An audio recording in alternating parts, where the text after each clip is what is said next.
Good, how are you doing? I'm good.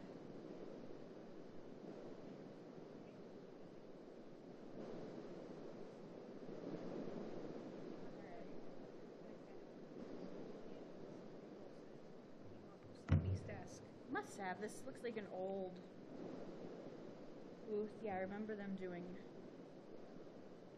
a while ago, I think. Yeah.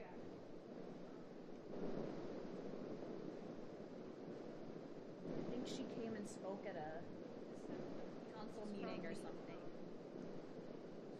Chat. Chat. Oh, that's not. Yeah.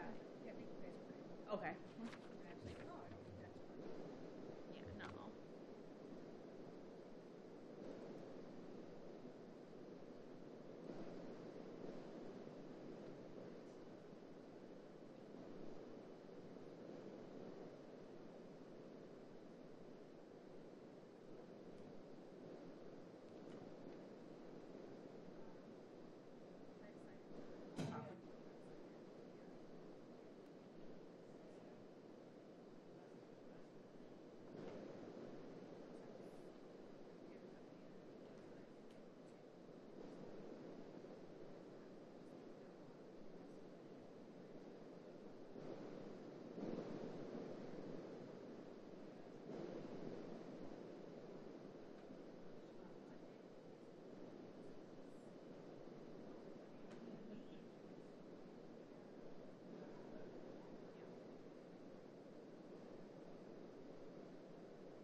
comes to a meeting, she comes and turns it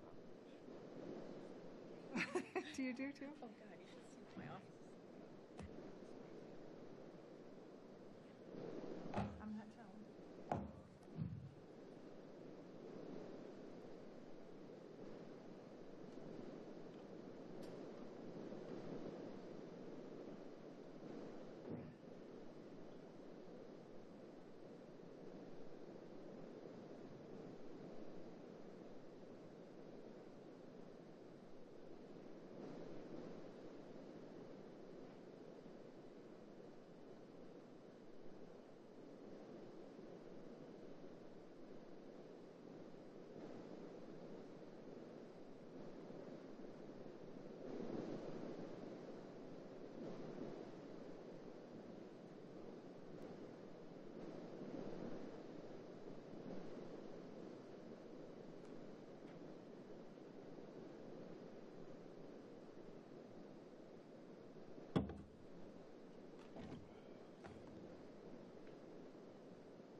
Bless you.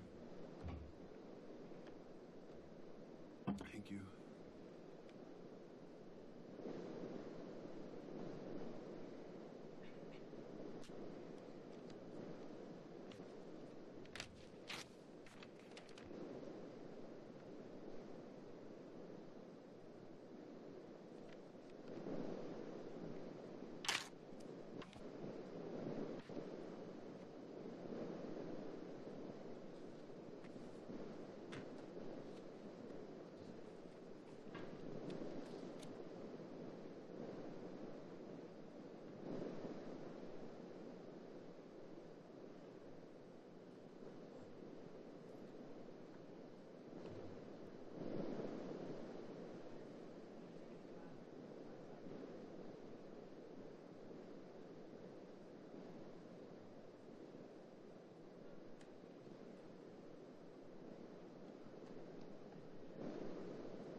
All right, we will call Committee of the Whole to order.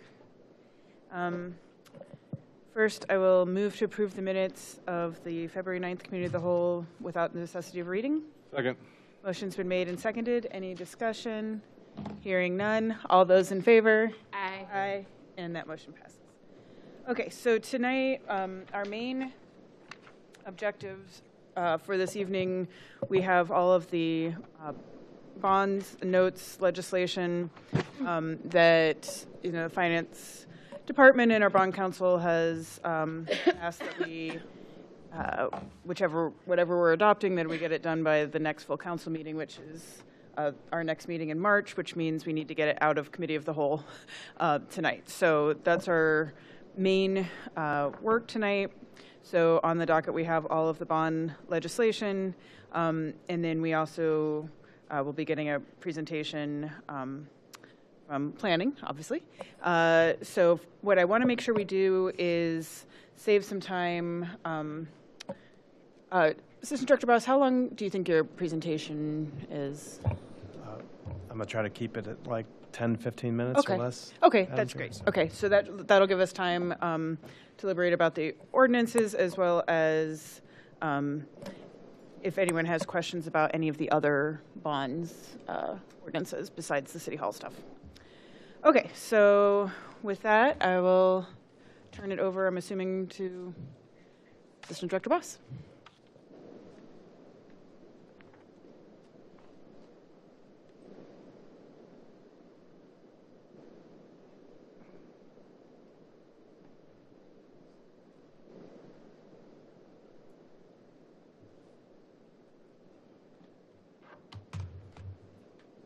Madam President, members of the council, thank you again for allowing me to come before you and walk you through what I've got. And what you've got in front of you is really just slides 13, 14, and 15 that, if it's okay, I'm just going to jump to. Here.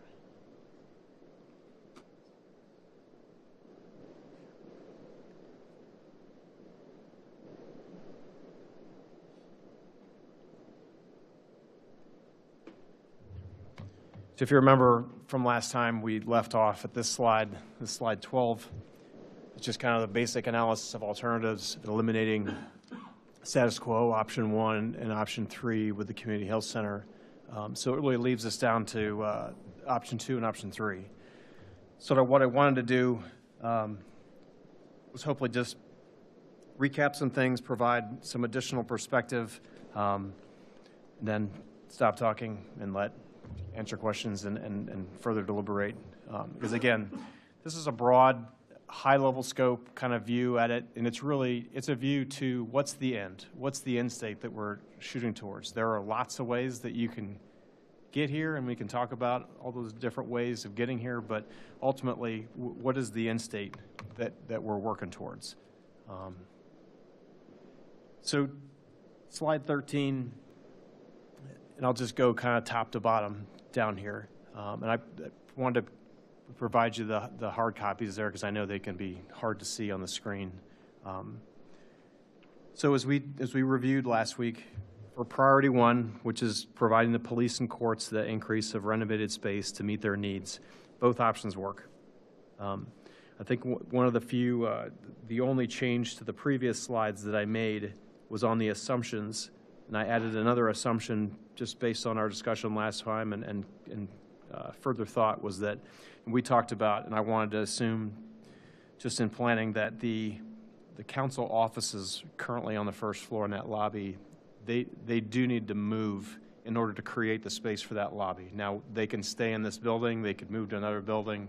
That's all part of the planning process, but I added that to an assumption. But for priority 2, looking at that, while achieving priority 1, consolidating and improving the functionality of the administrative departments, I'll just walk down kind of through the criteria there from top to bottom. So we talked about departmental location and functional space. And I know that there's concern about the additional space in the Board of Ed building under option 3 versus the kind of flex space under option 2. So that additional space, that flexibility, I view that as an advantage of that option. There are and there will be, regardless of the direction that you go, the Weber-Murphy-Fox space study, it was a snapshot in time. So any design effort, once you actually get into the detailed architectural design effort of trying to determine space requirements and things, you need that inherent flexibility and adaptability to go back through each department, talk to the new people. Some departments have gotten bigger, like ours. Some departments have stayed the same. But it's going to be another re-baseline of functional space requirements. Now, in the assumption, I provided kind of that minimum for the administration of just to allow us to kind of objectively look at each of these options.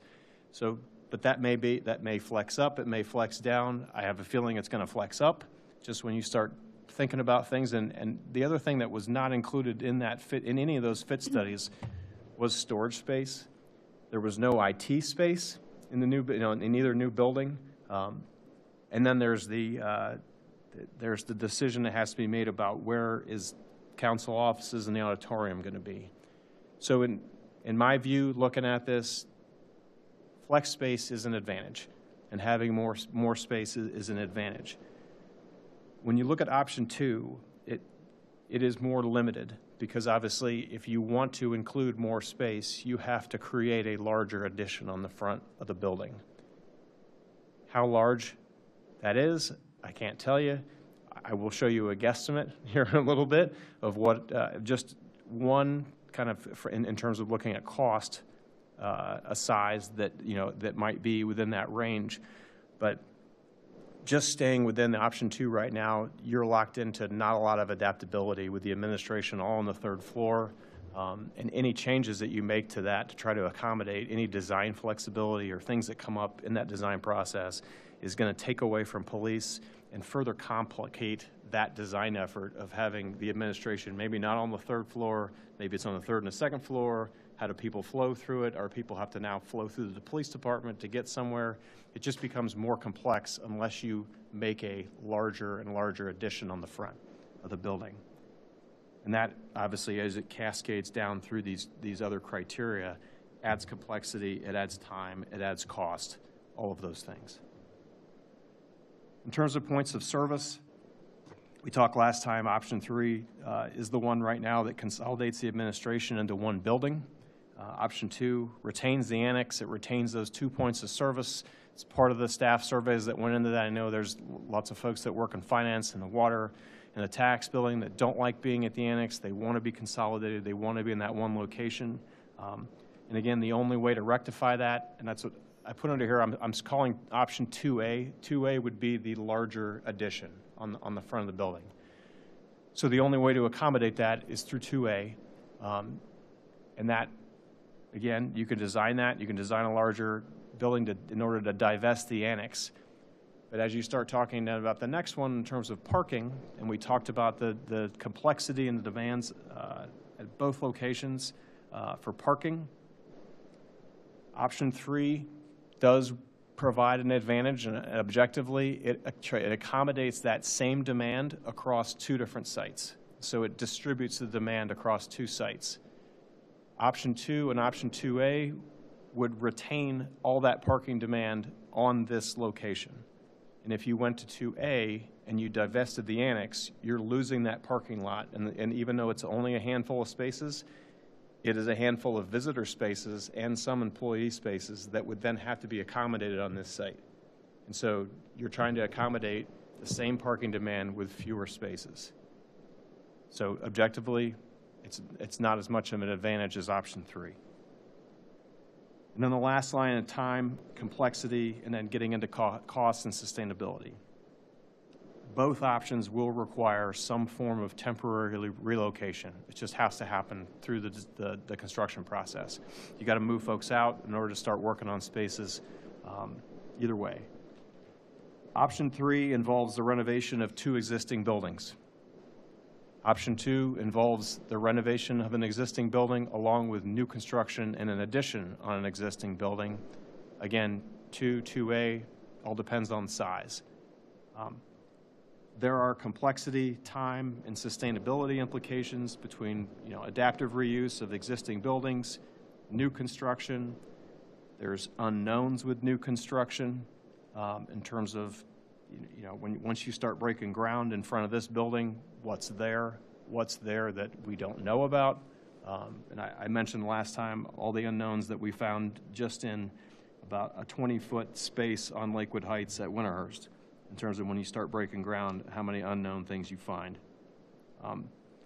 There are obvious differences in terms of cost per square foot between new construction and renovation. I'm going to talk a little bit about cost, but those are just some of the kind of, again, top-level considerations as you kind of work your way down through the criteria that we've laid out for this priority. The timeline at the bottom, that is, again, that's Weber Murphy Fox's estimates that I've just put on a timeline to show you. So that is 8 months of design. Is it going to take 8 months of design? That's what they estimated. That's what I have right now in front of you. Again, the only consideration I put under, you look at option 2, is that, and we know from our own experience, anytime you add on to a building, you add on boards and commissions. Renovating the interior of a building does not necessarily require ABR to review that. Adding on to the exterior of a building requires ABR review, could require variances from the Board of Zoning Appeals anytime you change the footprint of the building. I'm just throwing that out there. It's additional things, an additional consideration of when you go from renovating an existing building to adding on to a building. Could add on time, and that's part of that complexity that I talked about. But you can see that just the inherent differences between new construction and the estimates for renovation. Their current estimate for the renovations are shown there, and that accommodates a design, a renovation, and then both of the green is a transition, or that shifting from the temporary locations and then getting everybody back into their new locations there. So if I jump to the next slide, we'll talk a little bit about cost. So what I have here is just the Weber Murphy Fox and the PMC numbers that I believe you've all seen before in those documents that came through, I don't know how many months ago when we looked at this. So what I've tried to do is, I'm calling this this is a scope of cost. This is a high-level range of when you have, anytime you got more than one person doing estimates, you start getting into a range of costs, to trying to compare a range of costs between these two options, and then take a stab as best I can to provide what would be the cost difference under an option 2A or a larger addition. What would be that increase in terms of scope? So looking at option 2, as you start in that table on the bottom right, just working your way from top to bottom. Option 2, we had estimates from both consultants, Weber Murphy Fox and PMC. They both did an estimate, same scope. It was that 5,400 square foot addition on the front of the building. You got a range from $25.5 to $30.9 million for that option. Now, what would 2A look like? Now, what I did to get to 2A, I tried to keep it as simple as possible just to give a scope of, we know it's going to cost more when you increase the size of an addition, but how much more? And what is that in terms of this very high-level scope of cost look at? What I did was I took that space at the annex that was in the Weber Murphy Fox. It's like it's 4,700 some square feet. It's the second group as you go down. They accounted for that space in the annex to be renovated at a rate of like 167 some dollars per square feet. So it was a cost of about $790,000. So what I did was I subtracted that, because you're not going to do that anymore. We're going to divest the annex and we want to build a bigger addition. So I took that cost out from that, I think it was the 25.5, subtracted that, and then took that space requirement for the annex and added it to the addition to get a new footprint. Is that right? Is that too big? Is that too small? I can't tell you. But what I can tell you is that it adds the space requirement from the annex that we were going to renovate into the new addition. So you could bring all those folks over and accommodate those needs with some design flexibility and some potential adaptation room in the future. Because it's a 3-floor building, that adds the size, that footprint, to the first floor, the second floor, and the third floor. So it does provide more space for police, which was something that we were looking for. But it gives you a new footprint of that addition of just over 10,000 square feet. So it's roughly, it would be roughly about twice the size of that addition that was proposed. So again, is it too small? Is it too big? It's an estimate to provide you a scope that would show if you wanted to build an addition on the front that would most likely accommodate all of the needs so that you could divest the annex. You take that additional square footage, and I used the new construction per square footage rate, trying to keep this as simple as possible. You end up with a cost increase of about $7 million that you could add on to that cost. So that, again, this is like 5th grade level scope. You end up with a range of a larger addition of about 32 to, I'm sorry, I can't, it's almost 38 or $37 million. So somewhere in there, again, high level scope of cost, thrown it on the wall to see what a larger addition may add to that scope. Option 3, we have the numbers from PMC, and then we have a number from Liberty. Obviously, there's a range there. So PMC looked at the renovating all of City Hall, a light renovation. So you're assuming the administration's moving out, $15.5 million to renovate all 3 floors for the court and the police. And then there was the estimated cost to renovate the Board of Ed building from both PMC and from Liberty. So that provides us another range there, $32 to roughly $39 million. So when you kind of line those things up, if we're trying to do the same things that I talked about in the previous slide, that's pointing you towards an option 2A of a larger addition to accommodate the space that you need to divest the annex, consolidate the points of service all down, albeit there's challenges with parking and everything else I talked about there.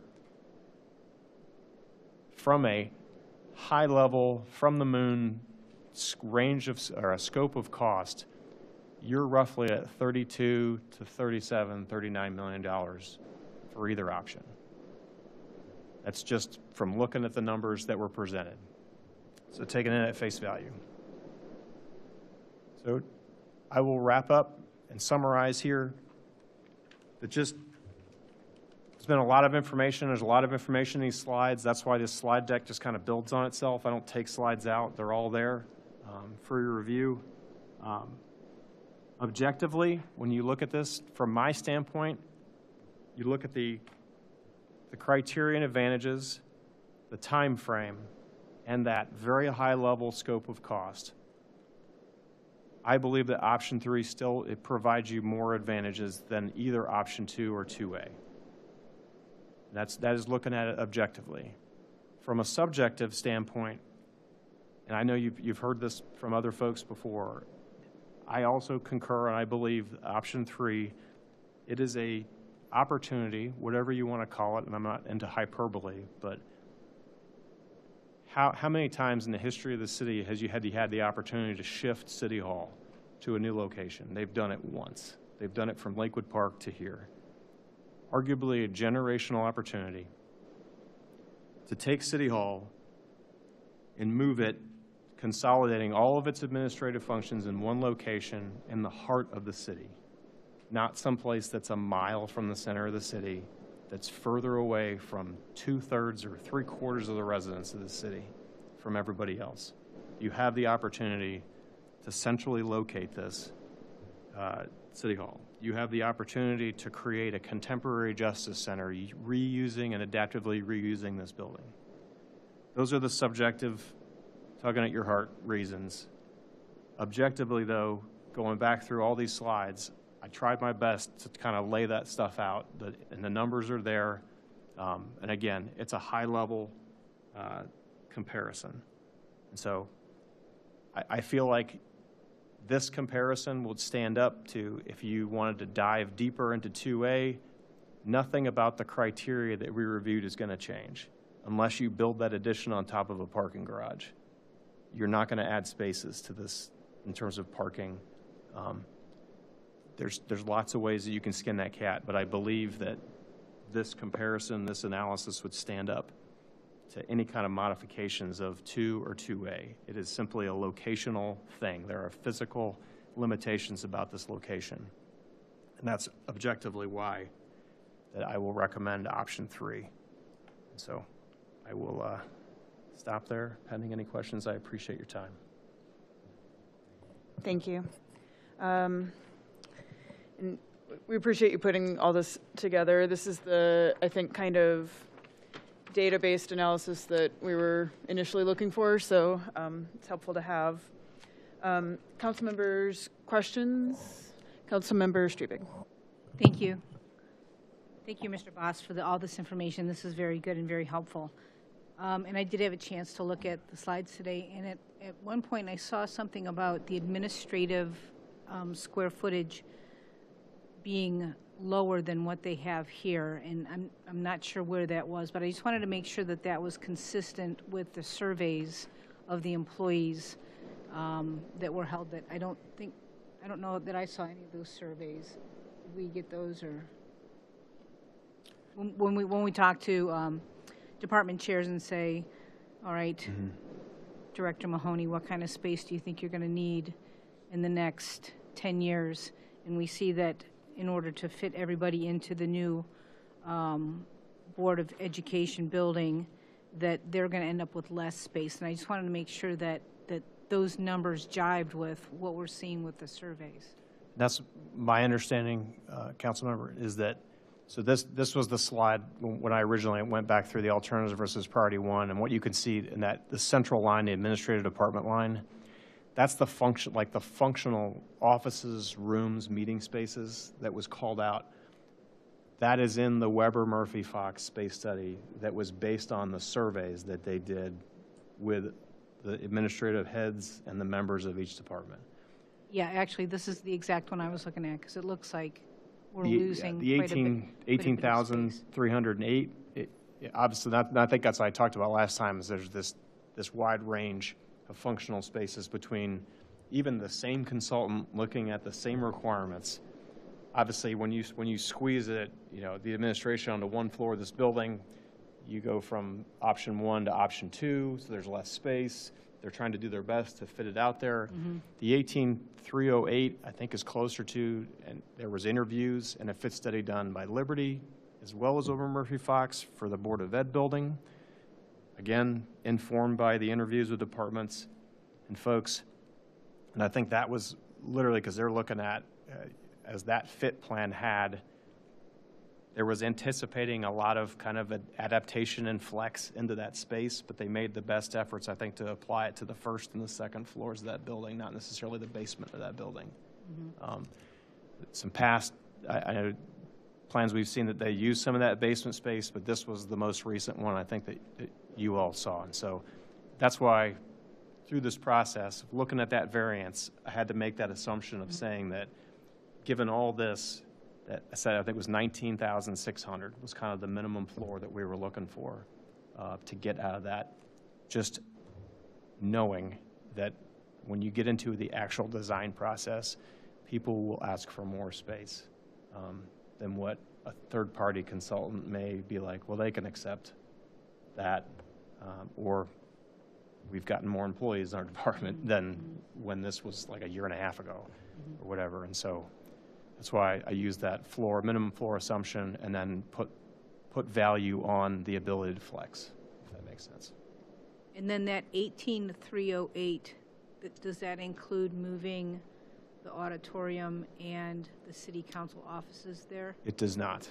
That leaves them here. And that, because you can do it with either option 2 or 3, I kind of left that out of it. And so that new building, that flex space, I think that I talked about in this option, like that 17,000, that's the majority of, the basement and some other spaces in that Board of Ed building that if you wanted to move council offices, which in one of the earlier editions, they accommodated for council offices, they had them in there, they had them out. It depends on, you had that option to make that decision, either stay here or move to a new location. And moving to a new location, that's why I've highlighted option 3, Board of Ed, is the one that has the flexibility to shift spaces around to accommodate that, so that you could hopefully get a space that is similar to what you have now, mm-hmm. and you're not getting shoehorned into a smaller, hearing room or something that you feel is not going to accommodate the number of people that you want. Thank you. Thanks. Other council members' questions? Councilmember Evans? Just one question, a comment. Can you go over again where exactly the parking for the BOE building that you factored in is? I know someone's on site, and then also just a comment that it's been shown that there is an addition on the BOE building, so that would have to go through boards and commissions as well. Okay. Yeah, you're right. Okay, this side. So the parking I reviewed last time, and again, this is an eye chart, but I tried to do the best to get down to some granularity. So as you kind of work your way down through the central column is option 2. The far 2 columns on the right is option 3 with Board of Ed and Community Health Center there. So what I did was from what I understand, the spaces on site. Now, the ones that are in the numbers that are in red, hopefully you can see that on your screens. Those are in red because they don't exist now. They haven't been built or they haven't been designated. The spaces on site here are in black because they exist. And then the other thing that I accounted for in these was just like any development, any business, you can, under our parking code, claim credit for, because we'd like to be a walkable community, you can claim credit for municipal off-street spaces within 1,000 feet. I know a lot of people don't like to walk 1,000 feet, but I did want to accommodate 500 feet and 1,000 feet. So I did a count on the municipal parking off-street spaces that are available within 500 and within 1,000 feet. And so this is where option 3 has that advantage. It's in the heart of downtown. There are multiple parking lots within 1,000 feet that the city does control and issue permits for. And if you had to, we could issue permits to employees. We could issue permits to folks that are there. But that I wanted to accommodate those spaces because we allow others to do it. It's part of our code. And so that the first kind of dark box A, line A there, gives you the total spaces in the area, that I will say, within 1,000 feet of the site. So yes, while Board of Ed, Community Health Center are very limited in terms of the spaces that are on site currently and as proposed, they do accommodate the third line down from the top is the visitor spaces. So currently we have 22 visitor spaces here marked at City Hall. They could both accommodate 22 visitor spaces to be designated. Their lots are big enough for that. So you could retain the same number of visitor spaces. That visitor spaces is viewed to be right now sufficient for City Hall based on the number of daily visitors. I know it's a crush here, and that's, I think, due more to employees than to visitors, with few exceptions of those high-demand elections and maybe council nights when most of the employees are gone. But as you work your way down from that total spaces, line A, line B shows you the open spaces. The biggest challenge being located in this location with parking is that there are so many police and service vehicles that take up those spaces. And there's 85 spaces is what I got from both police and from fleet in terms of the number of vehicles that they routinely have to park in the open spaces. So that reduces what I'm calling the estimated open spaces in line B down to 186 for option 2. And because you don't have police or those service vehicles permanently stationed, or you wouldn't under option 3, it does not reduce the number available there. And then you look at the number of employees that routinely park on a daily basis here, and that gets you down to line C. And so you can see that the estimated number of employees, the administrative employees, that's 74. The number of public works folks, the number of police that are here on a shift, the number of council office employees, and the court employees. So that's about 200 people competing for 186 spaces. That's why I have a hard time finding a parking space when I get here in the morning. And so looking at option 3, objectively fully understand that the on-site parking is limited, but the area parking is equivalent or better. And the only reason that when we were talking about the community health center, which I then ruled out in a later consideration, is so high is because it will be adjacent to the brand new downtown development parking garage. That those 269 spaces that parking garage provides, those are the estimated number of open spaces that are not going to be directly allocated towards residential units in that parking garage.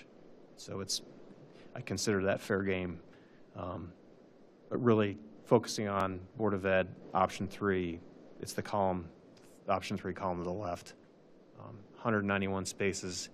Those are the lots immediately behind Starbucks, and then the lots to the north of Detroit behind Geiger's all the way across. There's 2 lots, a lot of spaces, a lot of permits that could be allocated towards employees or whoever to offset that, the move of 74, 69 employees to that area, that you would be taking that demand from here and moving it over to that location and then managing it. So hopefully that answers your question. Yes, thank you. The concern with me there is, I mean, we have, our retail and commercial spots are, a day doesn't go by when we don't hear about parking. And if we are going to start allocating, 100 some spots in our downtown retail lots to City Hall employees, I think that's going to be a sticking point for a lot of folks. So I think we should keep that in mind. Thanks. Thank you. Councilwoman Hamilton-Steiner. Thank you. So can we go back to the parking slide? Because I just want to understand exactly I guess what I'm looking for is the number of actual on-site that would be for the daily visitors to City Hall. And then of those, that number that's estimated, is that inclusive of ADA parking spaces, or is that exclusive of ADA parking spaces? Because then that number would essentially decrease the number that would be available for everyone else that is not needing an ADA accessible spot. So these numbers are inclusive of ADA. ADA is always included in your counts. Okay. So I count them just like any other space. Okay. So how would we be able to figure out all others, if I'm making sense, and how, in my mind, how I'm looking at this? So I am not a pro-ag expert by any means, but having 22, say we have 22 designated visitor spaces out of the 38 at the Board of Ed building. Okay. So I believe that anytime you have more than, I think it's 25 parking spaces, this is where ADA comes in there. It determines the number of those spaces that have to be ADA. Correct. So given 38 total on site, I think that's a requirement for 2 ADA spaces, one of them being van compliant. Right. So we would have a van compliant space, a regular ADA space, and then 20 additional visitor spots. And so that would be roughly equivalent to what we have here at City Hall. We have ADA spaces in the back. I counted those. But again, having 22 visitor spaces at the Board of Ed building versus having 22 visitor spaces here is 22 visitor spaces that are purely dedicated towards the administrative functions at the Board of Ed building, not being competed with by people that are trying to go to see the police and pay a ticket, go to the court, all those other things. It kind of all goes into this calculus, even though it's pretty high level. And I wouldn't necessarily do that, but you could designate all 38 to be visitor spaces because it doesn't exist. This is strictly meant to be a rough area comparison of A, B, and C based on anticipated visitor demand, existing spaces that are available on site in the area versus staff. And so what's left over and how much staff do you have to manage? We would anticipate you have to manage 69 staff versus 33 daily visitors. So how do you do that? It's not 33 people all at once. So is 22 spaces too much? Is it too little? I think by the numbers here, there's a lot of ways that you can skin that cat and still have sufficient parking for visitors coming to City Hall. But as Councilman Evans' point, I understand parking complexity downtown, it's tough. But there are more spaces there to manage than there will be here. That's the objective point, I think. Thank you. Other council members' questions? Councilman Bullock. Thanks, Madam Chair. Thanks, members of the administration. Mr. Boss, as always, great analysis. One question and a couple of observations. First, why does this analysis assume we're divesting the annex? That's to allow us to consolidate 2 points of service down to 1, which is an efficiency thing. It's part of this. It's one of the guiding kind of principles of this effort, and it's what the employees want. from those surveys we've managed. That they don't, folks don't like working at the annex. They want to be with their department, and we can design that to be better. Okay. What I'm driving at is there's space there close to existing City Hall, whether for an existing building, for parking in that space, or for making that space something else. We're talking throughout the analysis of alternatives about space constraints. Seems to me that putting that variable into play could be fruitful, rather than taking it as a given that we're going to divest that. If you want to turn it into a parking lot, again, that's an option that's available to you. You're not going to get very many spaces out of it, but I would consider what you would potentially get in terms of a sale of that property and development of that property from a pure sale point and tax production into the future versus creating another municipal lot sitting on Detroit. Well, there are a couple different options that could be considered, and I'm glad that there was an employee survey about what, the feedback of the employees. But if we're talking about financial and space constraints and complexity constraints, it's likely that not everything in the survey is going to come into play, right? So it's great to have as a goal consolidation, but maybe we're not going to be able to afford that, or maybe we don't afford it in one full phase. And in fact, option 3 is not consolidation; it's a split. So we seem to be of a couple different minds on some of this. So I'm not following you, Councilman, on the split. So we're not consolidating all operations in option 3. We're splitting. We're consolidating all of the administrative functions with the exception of human services that's already at Cove. Yeah, I understand.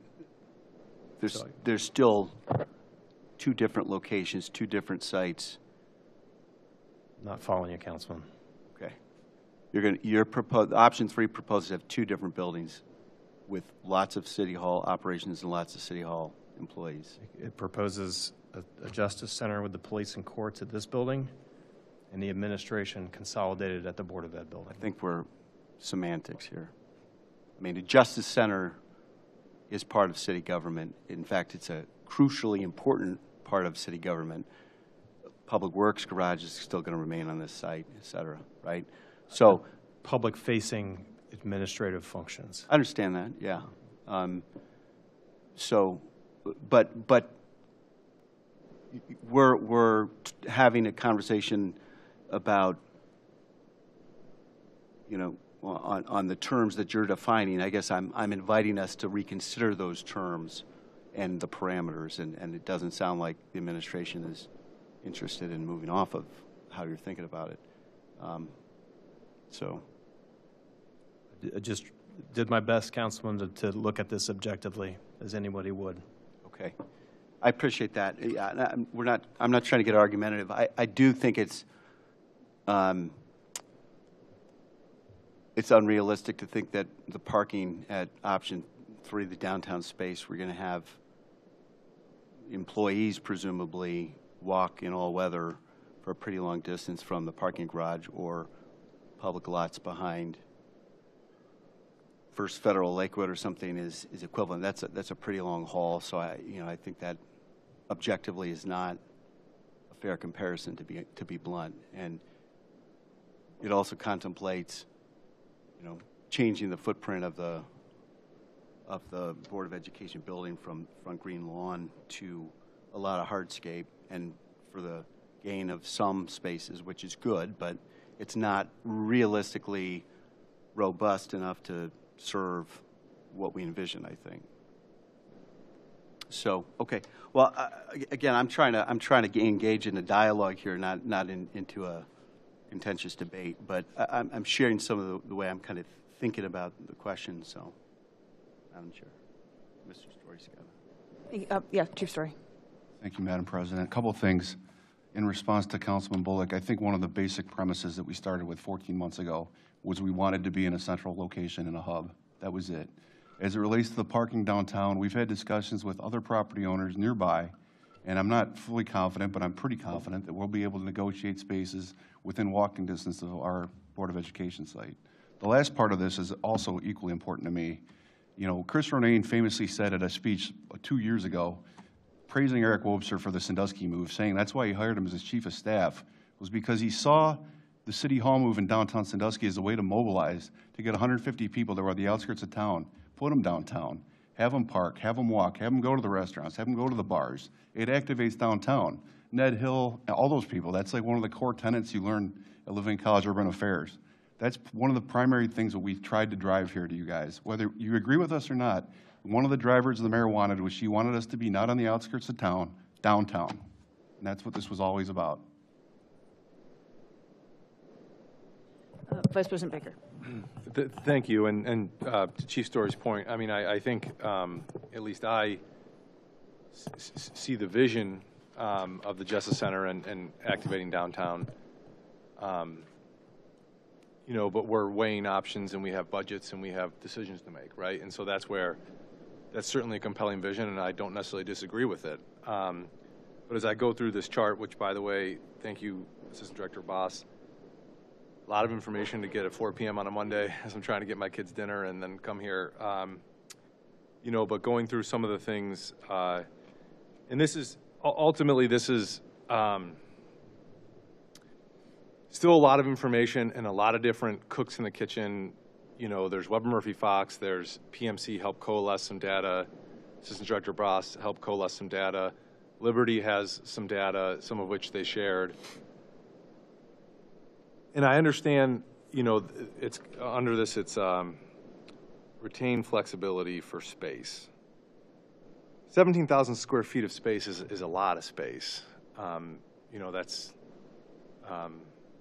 9 Lakewood houses, I don't know, 8 Lakewood, depending on the size of it. And I'm trying to wrap my head around what, from an administrative function, the city could do, or would it be beneficial for us to take on the additional costs associated with that extra space? So I understand the concept of having room for flexibility. That's like an extra office here or there. How do you share? How do you be as a department, right? And I live it every day at my current employer, where we expanded, and you know, an office space in certain locations is more valued than in annex or offsite locations. But what are we doing with 17,000 extra square feet?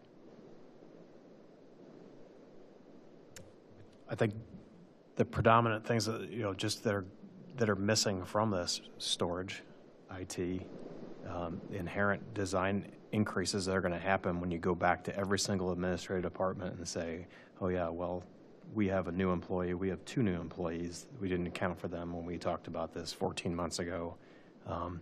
And then there's this city council decision. So that 17,000 square feet sounds like a lot, but it's not going to be a lot when you go through an actual design effort of that building. People are going to spread out, and they're going to find the space that they need. There are inherent limitations in that building to come up with the service delivery that you want in terms of tax and water on the right spaces, and how you design that. You know, meeting rooms, and a hearing room or an auditorium. Like I don't feel like it is a monumental amount of space. It's almost the amount of space we have currently for administrative offices. Mm. We have approximately 18,000 square feet.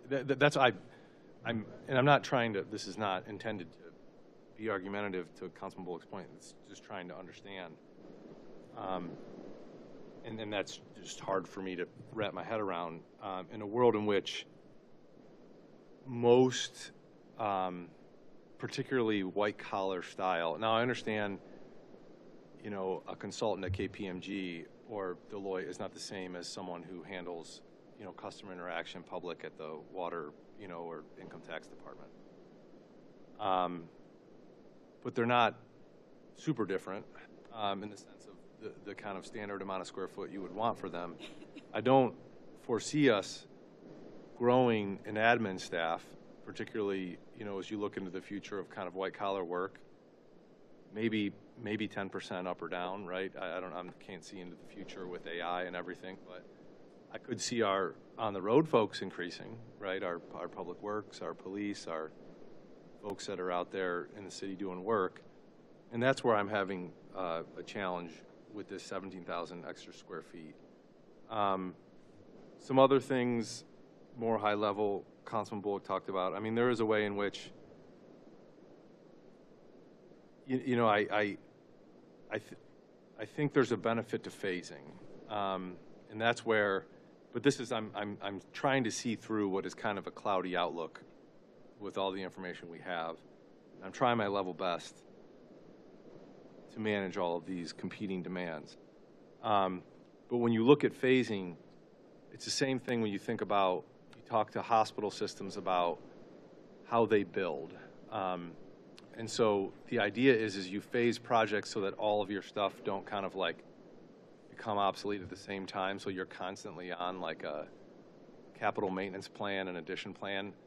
And so that's where I see some benefit of studying this campus more to understand how we could phase and renovate in place and have swing space. And I think we've become, and it's almost like we suggest something on this dais and then we're told why we can't do it, but we're also not design professionals, so we don't, I can't say whether an addition on top of the municipal court would be good or feasible or not. Does that work with the current construction? I don't know. I don't know the steel bearing of that building. But I do know that there's a flat roof that you look out from Public Works. The front, maybe it's an option, maybe it's not. I haven't seen someone run it to ground. I haven't seen it be explored beyond, we don't think it's going to work. So I do think that there is a benefit to phasing. Also, from a financial standpoint, right now Lakewood's income tax collections are strong. Property tax collections are strong. Also, looking out through the fuzzy world of property taxes, we could lose that in 2 years. I certainly know the school district and my employer that relies on property taxes for our funding is very nervous about that. So the idea of phasing provides you some ability to not take a chunk all at once. The other thing, and this is where, it's the Councilman Bullock's point, we understand that the folks that are in the annex would like to be in City Hall, would like to be consolidated with their colleagues, and I think that's a noble goal for them to have, and I think it's a noble goal for us to aspire to.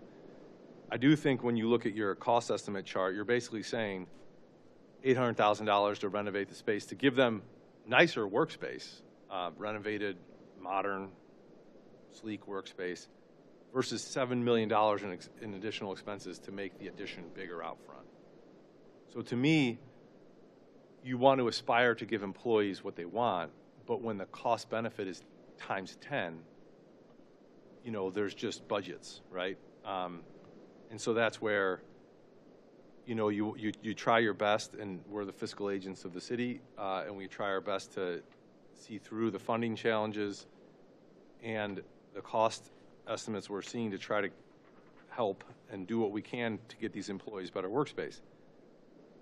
And it just, but to me, if I looked at something and said, we can either spend $800,000 to give you modern, more updated workspace, or we send our budget up $7-8 million to build a bigger addition on site, to me, that's a no-brainer. You renovate their current space. But I'm absorbing a lot of this information right now.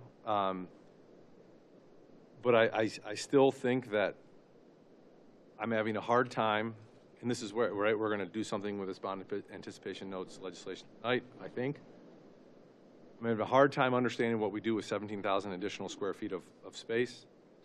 And I still don't feel like I have really good visibility in what we can do on this campus. And Mr. Boss, I want you to know this is not an indictment of you or your work product, because I think you're excellent. And I think that you've done as good of a job as someone who is the assistant planning director and has other obligations beyond being an outside consultant with just this project. So I want to say that I very much appreciate your work on this. But those, so one, I don't know what we do with that extra square feet in a world in which square footage is shrinking for administrative employees because of work from home and because of, you know, you don't need to have giant, you know, a lot of our records retention schedules, we can store things electronically rather than in paper.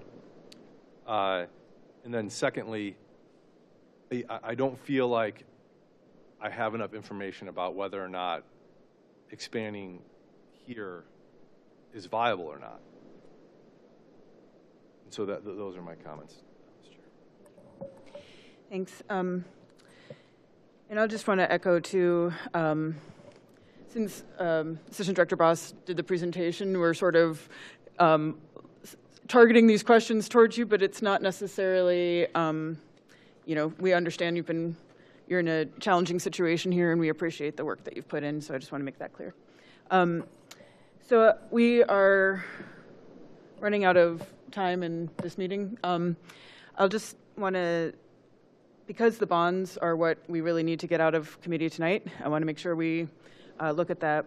One of the things that I'll say too is when I look at the sheet with the Weber Murphy Fox and PMC estimates, and this is something, you know, as we've been sending in questions, I've asked about too, is the level of renovation at this building. If we were to do option 3, what level of renovation? And I know that was a conversation we had with Weber Murphy Fox, David Thal, and our PMC consultant of what are we, and they estimated the numbers for the City Hall renovations at the $15.5 million with a very light touch to this building. So most of that money is taken up by, we have almost $3 million in windows, $1 million for the elevator. So to the point about the extra square footage, because that was something too, you know, as we went around looking at, on Friday, I went around and Mayor took me around this building and the courts and stuff. And, you know, if most of the 3rd floor moves out, except the prosecutors, there's a lot of space here, and how will that all be used? So I'm thinking of this project not just, okay, if we did option 3, we kind of have an idea of what is happening. We have an idea of what Warren Road could look like, how it could function. We saw a fit plan. Not that that would necessarily be it. We don't know that yet. We don't know if we're doing build to suit or design build. We don't, you know, any of those things. But we can have a vision of what that looks like. What I'm interested in before sort of jumping on that bandwagon is what happens here and what all that looks like. And that design process, you know, there's been ideas about with the Justice Center that we could have police training here, but that's not really fleshed out either. And then, so that's, I'm thinking of it holistically in both of those elements, and I have more questions about that. The other thing I did want to talk about, because it's the main thing we need to do tonight is the bonds, is in terms of timeline, we have the 16.5 in the bonds for City Hall right now to renovate, and that would be for the Warren Road building, right, is the 16.5. Is that accurate? Yes, Director Mahoney's nodding. Okay, so. President Keppel. Yes, Mayor George. Oh, I'm sorry, or Director Farrington. I'm sorry, I didn't hear.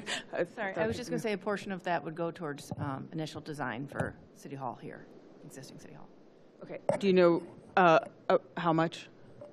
So I think it was going to be about 1.5. Okay, and that's consistent with what the Weber Murphy Fox and PMC showed, about $1 million to $2 million for design. You know, another option with that too is we have the 1.5 in the land acquisition fund that could also be transferred out so that we don't necessarily have to do bonds with that as well. So some things to think about there. But I did want to ask, so that is the question though, is if we look at the 8-month design timeline, why do we need 16.5 taken out in 2026?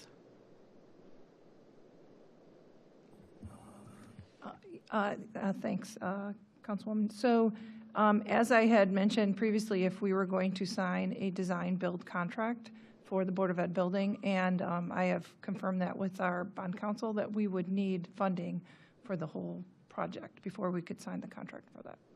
So that's where that number comes from.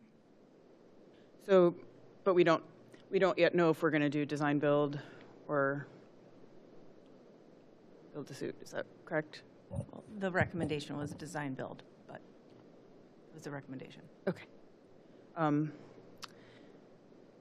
So I guess the question before us right now is, for council members, is this the time? So the other thing is, too, is that we can go back out for bonds if this is not the time to take it out. Yes, Vice President Baker. So the recommendation is to acquire the building and then rely on our existing RFQ for design builder? That's correct. And that's a pivot based upon conversations we had, as well as statements made by Liberty in front of you guys with respect to the fact that they would go, whatever way is best to get to a yes, is the way I looked at it. And in talking to Ernie, this is something that I think would work out better. I think it would be more well-received by the 7 of you, and that would be something we'd be willing to do. And obviously, the developer is the key to this whole thing. And I was going to say, with them present, I don't want to say anything here about price or anything of that nature, but I think that's a key variable in this, because if they decide that they're not going to stick around, if they don't think there's anything coming, then I think we're just kind of wasting our time. But that, I don't want to speak for anybody. But the answer to your question is yes, a design build would be the preferred manner. We would go back to the same route we were looking at 6 to 8 months ago and go that route. Yes. Okay, I was unaware of that, so thank you. A couple weeks ago was development agreement, with build to suit. So appreciate that. Thank you. Thank you. Okay. Any council members have questions on any of the other bonds before we go through this? If I may, Mayor George. just to make a point of whatever direction that council is going to go, and not to speak for council, and so correct me if I'm wrong, I think we're all in agreement that something does need to happen to this building at some level. And so we would need funds to move forward with any sort of renovation, whatever that's decided, of this building. And if we don't, that would mean that we're waiting another year to touch anything in this building. So just providing that context. Yeah, I mean, I think,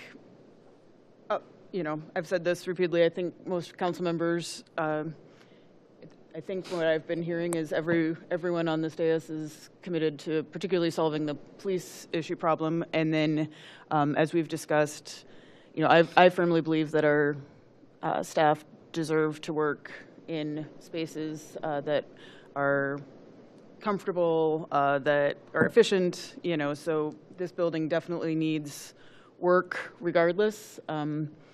And, not just the police, with the other spaces as well. There's things that can be better optimized, space that can be better used. So there's work to be done here. I do personally am not quite sure, without having more of a plan. I'm not sure if now is the time to take out the 16.5. I do think we need to do design work here. So, but I'm not sure what that cost would be if we want to. We can take out the 16.5 from that bond legislation. I did send around to council members. There's a substitute where we could take that out of that part. We can also take out part of it if we wanted to commit to doing design work for this building this year. Vice President Baker. Yes, is there, and this is where I, also in capital planning, I mean, technically you can take out bond anticipation notes for design work. So it's allowable. But I think a prudent practice is to pay for it with cash. I just don't know what our cash situation is. So I guess what I'm saying is, as one of 7 members, like I am willing to signal to the mayor and the administration that design money in 2026 is really important. How we get it, I think, and I'm not going to speak for the finance director, but I could expect what she'd say is give us authorization for it, and then if we need it, we can go get it, and if we don't, we can pay for it with cash. Madam President. Councilman Bullock. Sure, thanks. It's a thoughtful conversation, thank you. What's the it? Is the question I would pose to this discussion. So if we're allocating $1 or $1.5 million for design, there's multiple concepts about what might be designed: this building, a new building, an annex, parking lot, a parking deck. So to me, before you go to debt and incur guaranteed debt financing costs for providing money that way, you drill down, you get a little bit more consensus about what we're designing. I'm inclined to think we could and should use time this year to make progress on that. But to me, it makes sense to find it from a different source, not in bond financing. Or if it does make 100% to do it through bond financing, we come back as you suggest. I'll just, while I'm kind of interrupted the flow here, it occurs to me, operating costs of any new facility is an important variable. So we've been talking in the alternatives analysis about the pros and the cons. The total price tag is kind of a ballpark, but the ongoing operating cost is important. I know the school board just made a decision, a pretty painful decision, to close an elementary school. They believe that saves them significant amounts on an ongoing basis, and they prefer doing that on facilities rather than staff and programs. So to agree that that's true, that's another element that I didn't mention before, but once the ribbon's cut on a new facility, what's the carrying cost going forward? I mean, that's got to be part of our analysis as well. So, to me, I guess, part of why we're discussing it in these terms is City Council reacting to the proposal. The proposal right now is to finance the full option, even though we're still in a provisional or conceptual stage, and then say, kind of empower the administration to take the concepts and the estimates to a detailed analysis in the future. I prefer for such a high price tag to not do it that way, because the opportunity cost is enormous for the community. I mean, $16.5 million is a huge amount.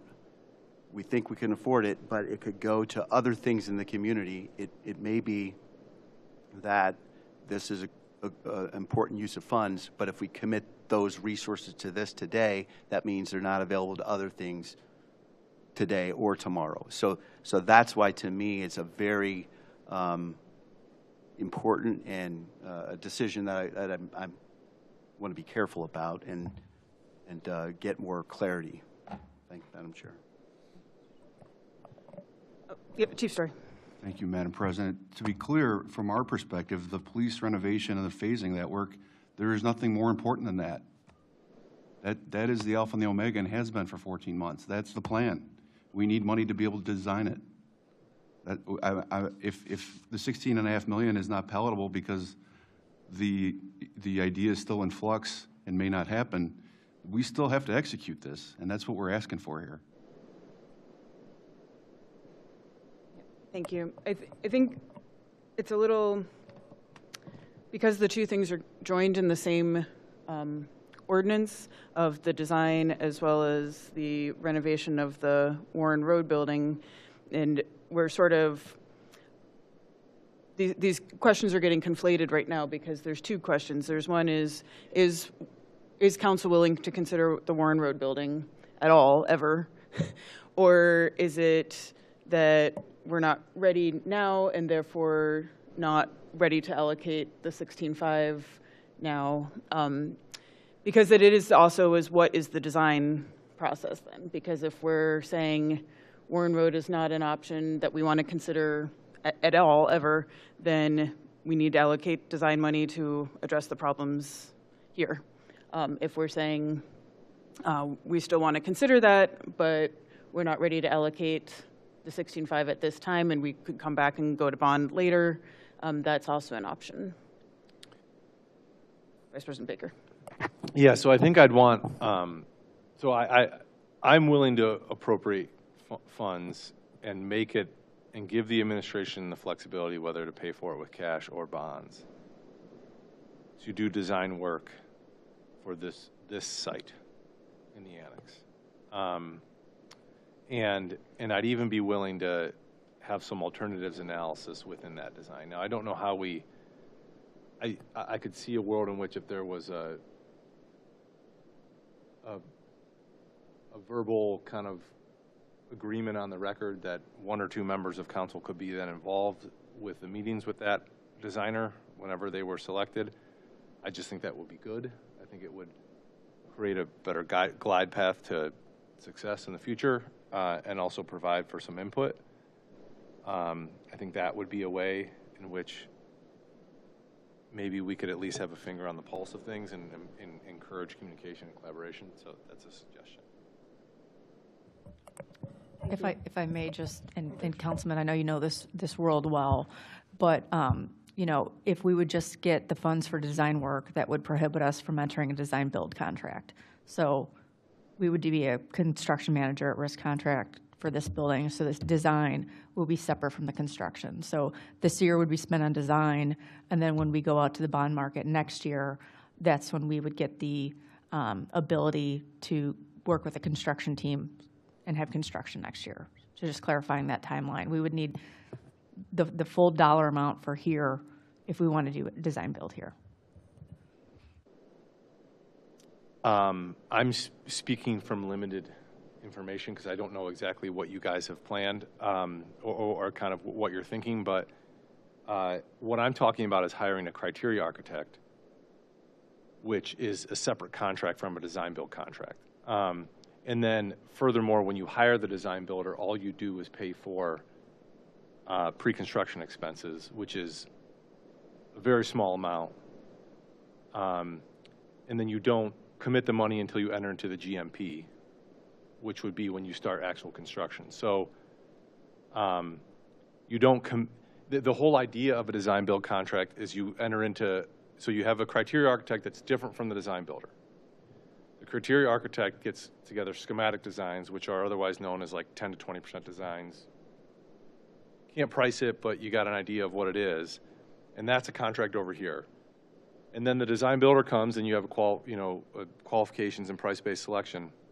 And you enter a contract with them. They have a designer and a constructor. But when you enter into contract with them, you just approve kind of like pricing for them to bring the contract documents all the way towards construction documents. And you don't commit the money until you enter into the GMP. So we wouldn't, and the whole idea is that you can walk away and not, but you own those plans, right? So the whole idea of a design builder is you can enter into contract with them and they develop the plans all the way construction documents, and you can walk away and go hard bid, and just do, so I unless you guys are doing it a different way, and I'm not sure, but I'm just saying how traditionally I've seen design build done in public construction. Thank you. Okay, so we have these ordinances together. Director Mahoney, you look like you wanted to add something. I do, yes. So, I mean, if council, and I'm just going to put it out there, is not considering the Board of Ed, then we need probably more than $1.5 million to start the construction and design process, to move quickly as we can to help, alleviate the space in the police department. That will also require moving, and Councilman Bullock talks about 2 locations. One of the important things about the annex is the security over there. So it's more than the employees wanting to be a part of the finance department, it's they don't feel secure over there. So if we had to move administration out, again, we'll be at 2 locations with no thought of what are we going to do with these employees, whether it's tax and finance or building and planning, whoever we need to move out to start the construction on the women's locker facilities. That's still going to be 2 locations. And then what happens? Where do we put those people?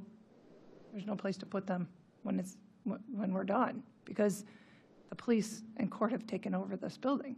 So again, the Board of Ed, I believe, is a good option. But if council is not considering that, Director Byington had put together just a general estimate, about $4 million to start the renovations and the design of the current City Hall. That, again, would be moving the administration to another building so that we can, start the construction here. So those costs would be needed to be considered in all that as well. So that's my 2 cents.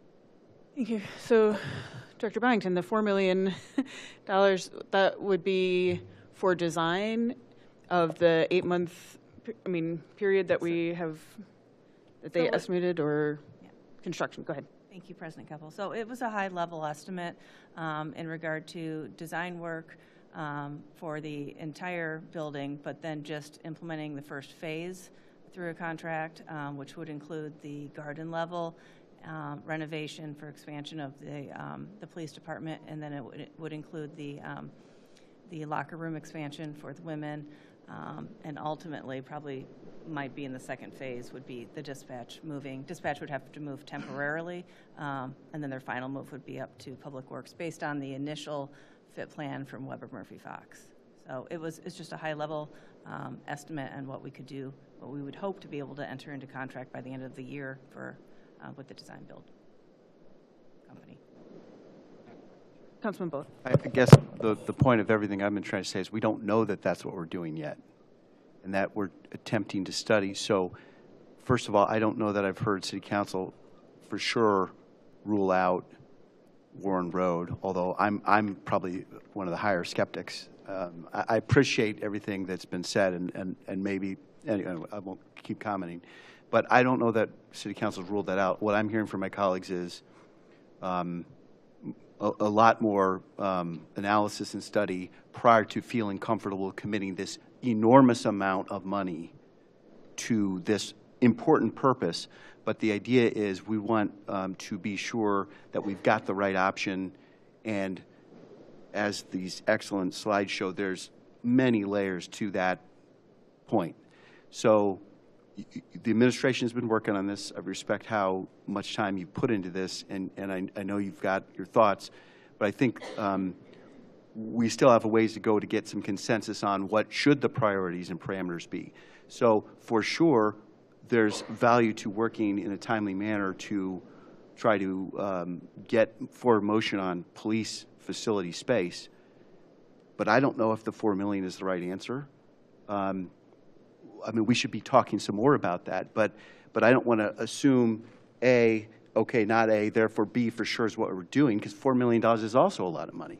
So maybe that's a great price, but I don't know that tonight I know for sure that that's the way we should be committing resources.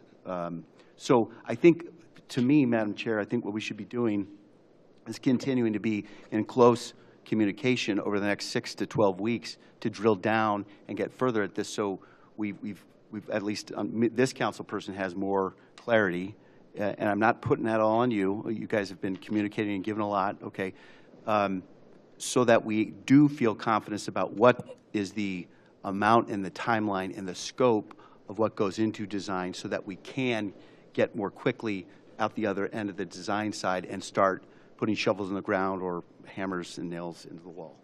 And Councilman, we need money to do that. Sure.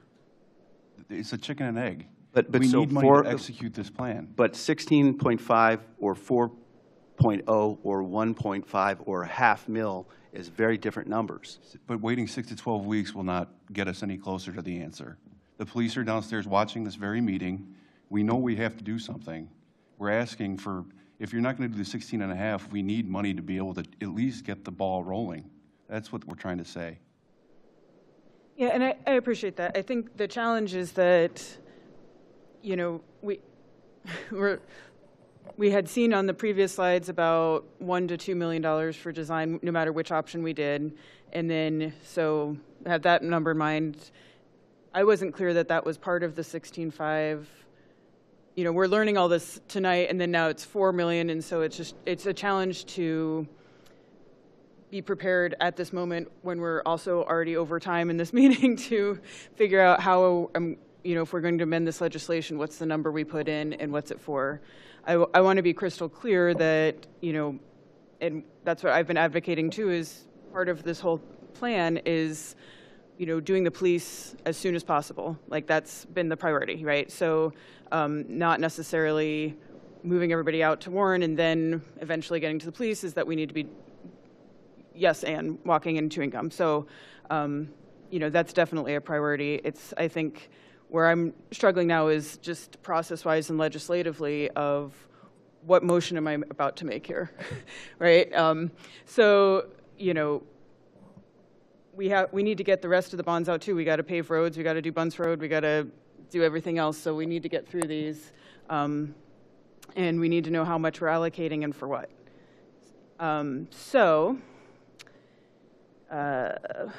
We can, like we said, we can come back to do a bond separately if we wanted to have, because we are in a chicken and egg of like, which thing are we doing? So we need a direction. I guess go ahead, Vice President Baker. Yeah, and so to your point, President Keppel, explain the $4 million, because I want to be clear, speaking for myself, I want to appropriate money to help build a women's locker room and address those concerns. I've heard $1.5 million, I've heard $2 million, I've heard $4 million. What do we need to get that ball rolling, and what would that money entail? Through you, President Keppel. Again, this is high level, and until we have the actual design, those numbers could change. So what we're estimating is looking at the square footage of the garden level, which is about 5,600 square feet, renovation of the locker room spaces in the police is just over 2,600 square foot, and then eventually, possibly within the first phase, moving dispatch from the temporary location up to the second floor, all in about $3 million, and that's at $288 a square foot is what we had estimated, because that's what I had got from the PMC, what I calculated off what they had put in for the estimate based off the square footage. So then that brings you to $3 million. That didn't include, though, all the design. So we were saying 4 is what we were asking for. And you think that this could be under construction before the end of the year? So I don't know that it would be under construction. We certainly want to do as much as we can as quickly to get the ball rolling, but we would hope to be under contract at least by the end of the year, so we would need the money to enter into contract. But I do understand the criteria architect, we'd have to hire them first, and there's a process we'd need to finish in regard to procurement. But we still want to try to be under contract by the end of the year. Okay. But assuming we got this out of committee today, we wouldn't vote on it until full council next week. I'd like to sit with that a little bit. But, because that's tight. You guys are going to have to run, sprint. And that 266 a square foot or whatever it was, 288, it assumed kind of light renovation as opposed to, you're talking locker room, you're talking plumbing, you're talking. So again, I took it off of PMC's, and I think they used Weber Murphy Fox's initial estimate, which had various areas that they had light, moderate, and major. Like the locker rooms were a major, and dispatch was a major. So it's a blend. I think it's an average of that, and that's how they came to the 288. So I'd be comfortable, doing that, for what it's worth to my colleagues. Yeah. I think it's a good point that we do have whatever we pass out tonight is going back to full council. So to the point too about process, so if we're ready to commit funds so that we can get the ball rolling with police, then we can also work on the processes Vice President Baker talked about having a working group with a couple council members, working with the administration on the long-term phase project. It is, we do have, I think it would be helpful to get a sense of whether council is at all considering Warren Road. and wants to continue to consider that, or whether we want to, in some ways, clarity is kindness, that we can at least know whether we are wanting to continue to consider that option, or whether we want to go all in on option 2 or option 2A, or some other work with the administration on how we solve the whole problem. Yeah, Madam President, if I could, just to be clear, and I think I've articulated this before, in my opinion, as the chief executive, I feel that there's too much risk and too many unknowns to build onto this building. So that is not something that I will be pursuing on my end. So the options, in my opinion, truly go down to the Board of Ed or make do with the space that we have here. Madam Chair. Sorry, Madam Chair. So my suggestion would be that we report out tonight a version of the ordinance without the $16.5 million, and then invite from the administration an amendment on the floor next week with a $4 million included, and understand in a little more clarity. I did hear the verbal summary here tonight, but so that's $1 million for design, $3 million for construction, if I'm following, but I guess I'd prefer to A, sleep on it, and B, kind of detail it a bit in writing. It's $3 million proposed for construction renovation of existing City Hall space, with the emphasis on the police side of the building, I think. Correct. It's not all of City Hall. Okay, and that could be something I could see myself supporting. It begs some questions, although I think the finance director alluded to this, that, okay, if you're doing that at the end of construction, then you're presuming that you're displacing some people using expanded space now and putting them somewhere else. So that's an example of what I meant before, that, okay, how do we know that 1 + 3 is the right number either? But I also hear the Chief of Staff's point that you want to have some degree of resources to start working on the issue. So, to me, I'm receptive to that discussion. But that would be my own recommendation, Madam Chair, is that the committee adopt a substitute. There are no motions on the floor, I know, but adopt a substitute before us, which would remove the 16.5, but then anticipate a potential amendment on the floor. And we've gotten a good start tonight, I think, and then we could use the next 7 days to be, get a little more detail. I think that's a good suggestion, so that we can move this forward. And I'll just speak for myself too, is that I am certainly, I think our staff deserves quality working space. There's a lot of renovation that could happen, to the point about the annex. Even if folks end up staying at the annex, I think that space needs a nice big refresh. And same thing here. So I would be supportive of additional funding for the whole building to be renovated, but I would need to know what those numbers are. So that's, I would want to continue that dialogue, and that there are other options, like mentioned about building over the courts and addition to the annex. There are other options, but let's go ahead and move things forward here. So,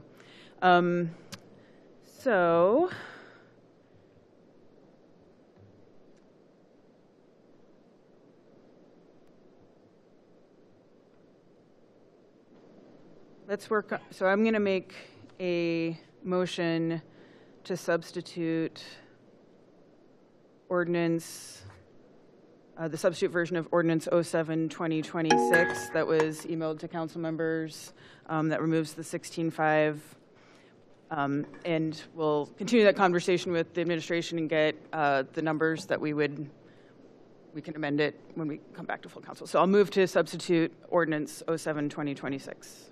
Second. Motion's been made and seconded. Discussion? Hearing none. All those in favor? Aye.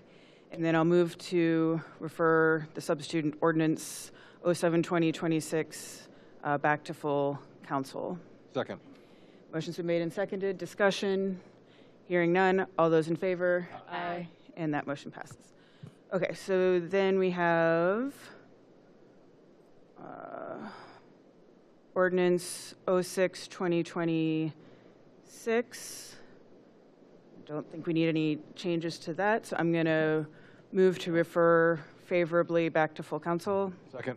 Motion's been made and seconded. Discussion? Hearing none. All those in favor? Aye. And that motion passes. All right, ordinance 08-2026, move to refer favorably back to full council. Second. Motion's been made and seconded. Discussion? Hearing none. All those in favor? Aye. And that motion passes. Ordinance 09-2026, I'll move to refer favorably back to full council. Second. Motion's been made and seconded. Discussion? Hearing none. All those in favor? Aye. And that motion passes. Ordinance 10-2026, I'll move to refer favorably back to full council. Second. Motion's been made and seconded. Discussion? Hearing none. All those in favor? Aye. And that motion passes. Ordinance 11-2026, I'll move to refer favorably back to full council. Second. Motion's been made and seconded. Discussion? Hearing none. All those in favor? Aye. And that motion passes. All right. Ordinance 12-2026, move to refer favorably back to full council. Second. Motion's been made and seconded. Councilman, did you have? Well, this says improving City Hall 1 and 2, but I don't know which. Director Mahoney, ordinance 12.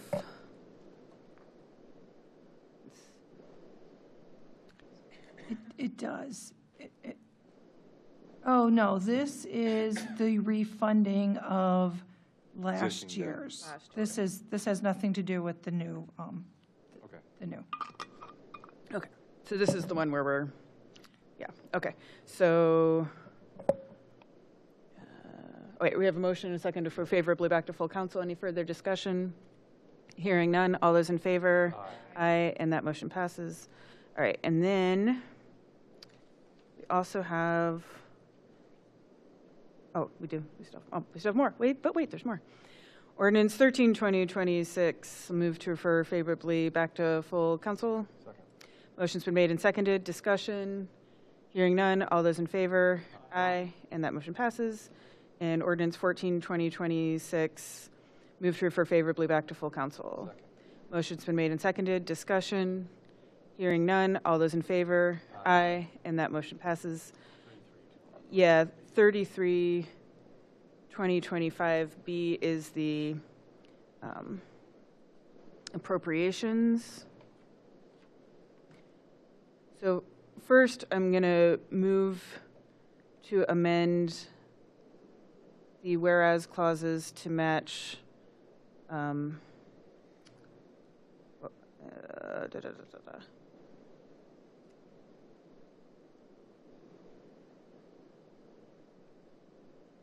to match the language of 33-2025A, which was the whereas clauses that Councilman Bullock had introduced. So it would just add those additional whereas clauses. Second. Motion's been made and seconded, just so it's consistent, includes those council priorities and the whereas. Any discussion? Hearing none. All those in favor? Aye. And that motion passes. And then we would need to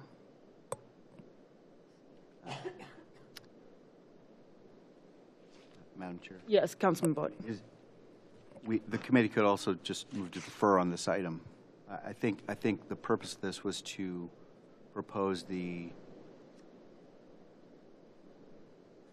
appropriation of additional funds for the purpose of the $16.5 million in the capital fund. I think we'd have to get out of committee, though, Yeah. if we wanted it on full council to entertain the motion.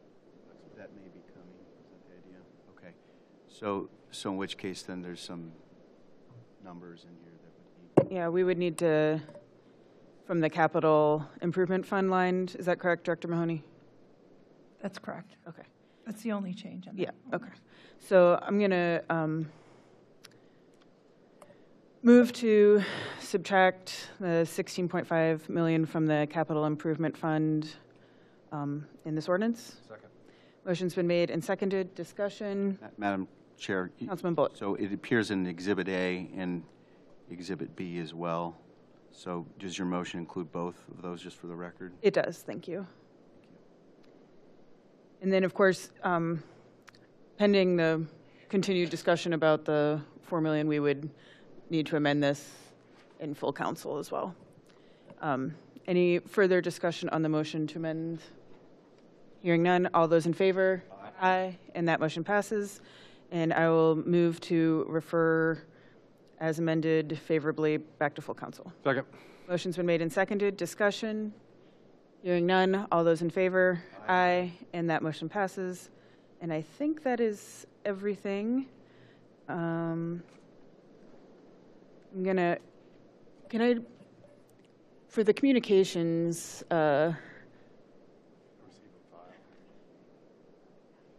okay, yeah. We'll leave them for now. We can always file them later. Okay. So with that, I think there's no further business before Committee of the Whole. Without objection, we are adjourned. Can you give us 2 minutes, Matt? Don't be soft on them. Just call it right now. Quick recess here for folks who need it before we start Rules and Ordinances Committee.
I haven't on Rules and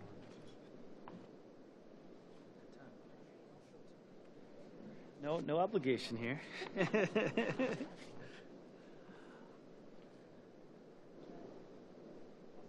All right. I will call the February 23rd meeting of the Rules and Ordinance Committee to order. It is 7:36 p.m. All members are present, as our Chief Assistant Law Director, Swallow, as well as Law Director Vargo, and Finance Director Mahoney as well. I want to start by making a motion to approve the minutes from the last meeting of the Rules and Ordinance Committee held November 3rd, 2025. Motion's been made and seconded. Any discussion? Hearing none, that motion passes. Or, excuse me, all in favor? Aye. All right, now that motion passes.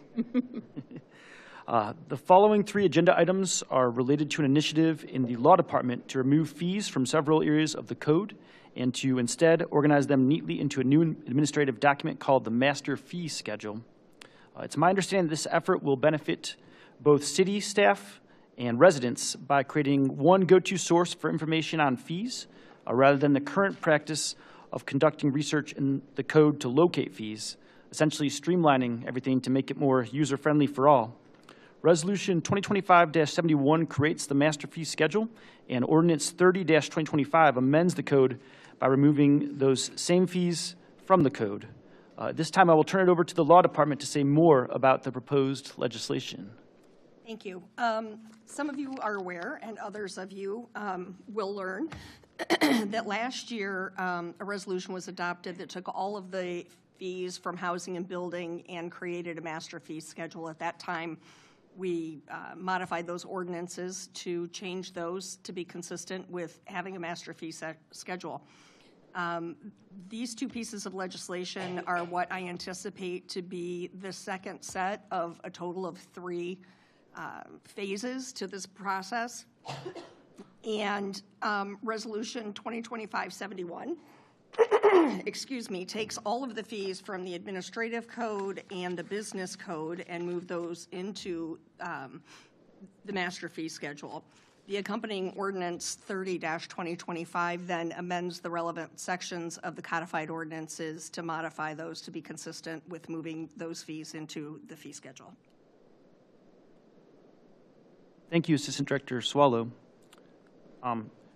Should I actually read the communication from Law Director Vargo? Not necessary. Okay.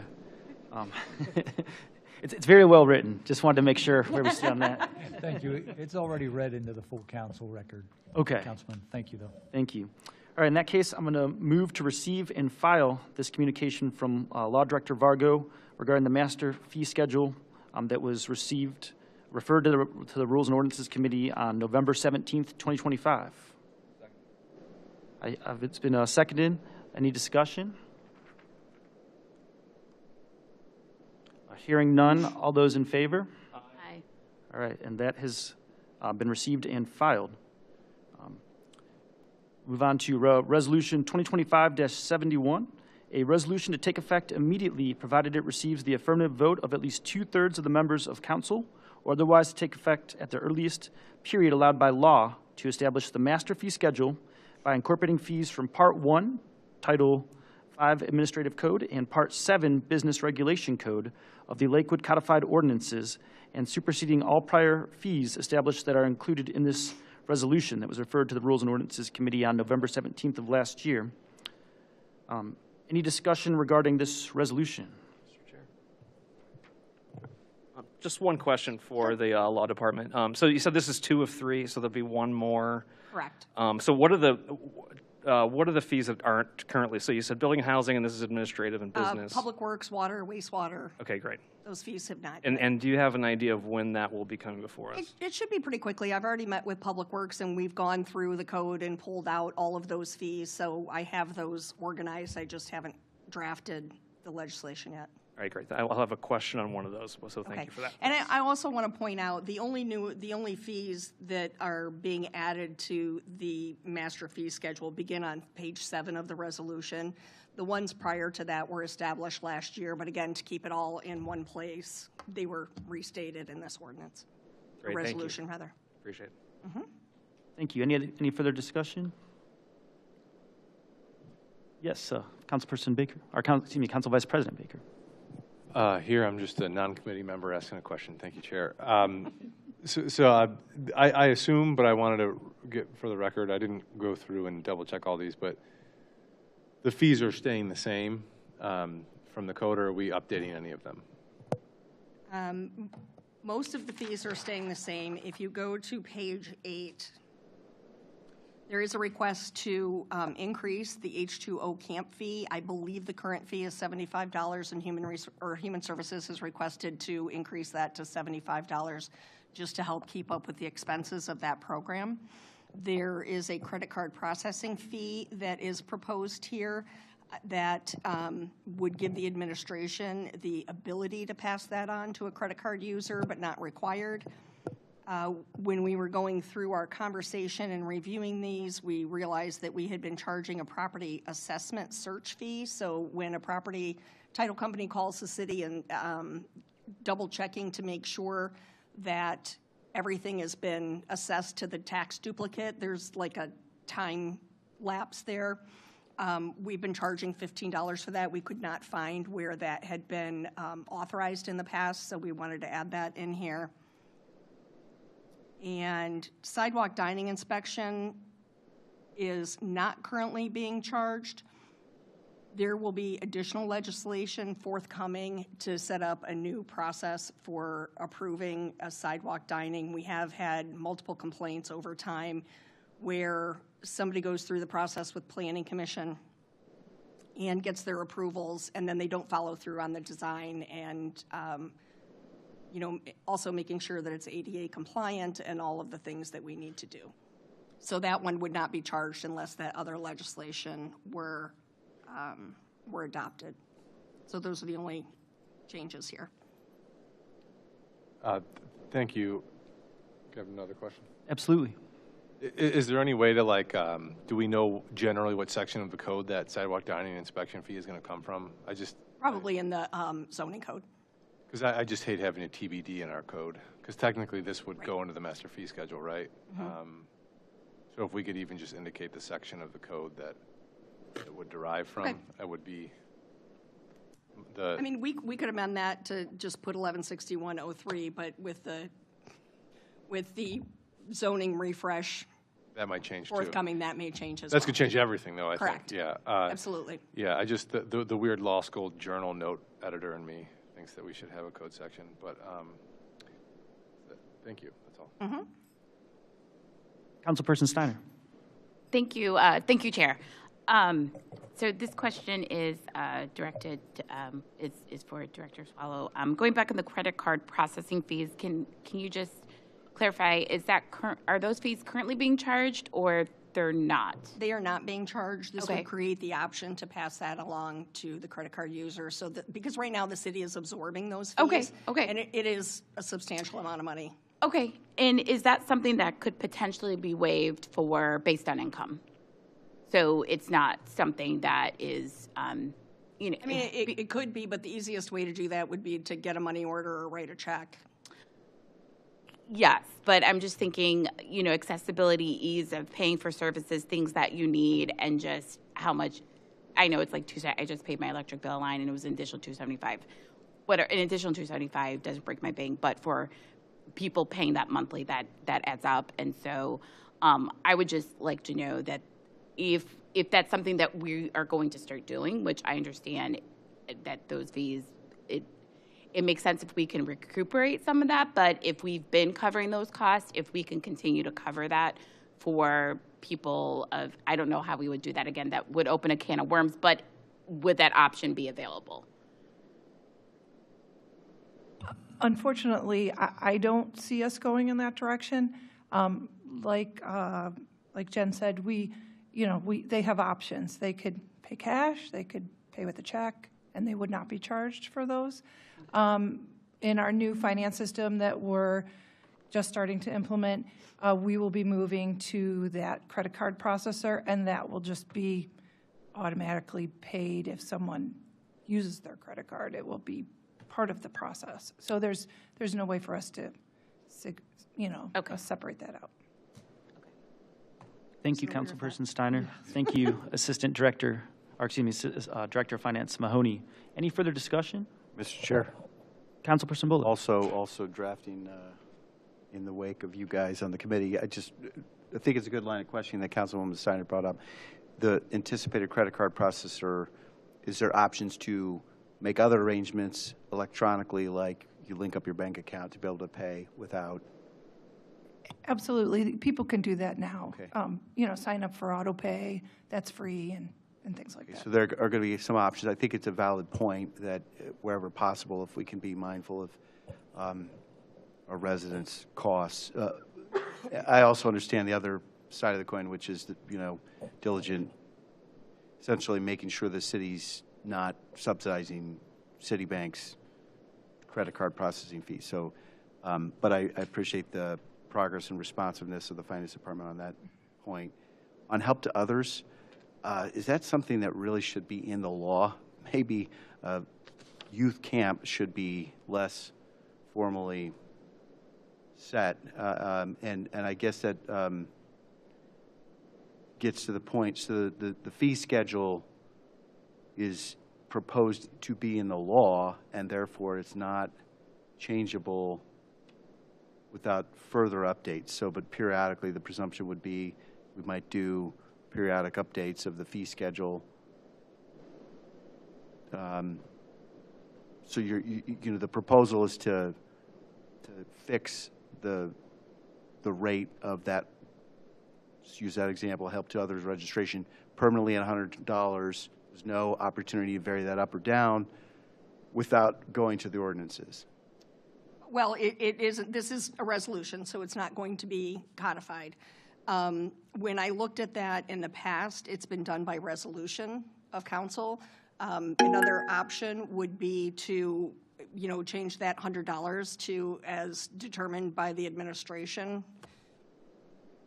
Okay, well, I'm threatening to take up too much time in committee here, but you kind of see where I'm driving at. Like, you know, I could see circumstances for sure with help to others where you might want to have some ability to enroll some kids at a lesser expense. There's a process for that. Okay. There's camp scholarships that allow for that. Okay, thank you. Mm-hmm. Thank you, Councilperson Bullock. Thank you, Assistant Director Swallow, and thank you, Finance Director Mahoney. Any further discussion? Hearing none, I move to recommend adoption of Resolution 2025-71 to Council. All in favor? Aye. This motion passes. Moving on to our final piece of legislation this evening, Ordinance 30-2025. This is an ordinance to take effect immediately, provided it receives the affirmative vote of at least 2/3 of the members of council, or otherwise to take effect and be enforced at the earliest period allowed by law, amending various sections of Part 1 Administrative Code and Part 7 Business Regulation Code of the codified ordinances of the City of Lakewood to move all fees identified within those provisions to the master fee schedule. We had a first read and referred to our Rules and Ordinance Committee on November 11th and a second reading on December 1st of last year. This has actually changed the codified ordinance. Correct. Any discussion? Hearing none, I'll move to recommend adoption of Ordinance 30-2025 to Council. All in favor? Aye. That motion passes. And without any further business before the committee, this meeting is adjourned. Thank you, and please drive safely. Thank you. A little rusty, huh?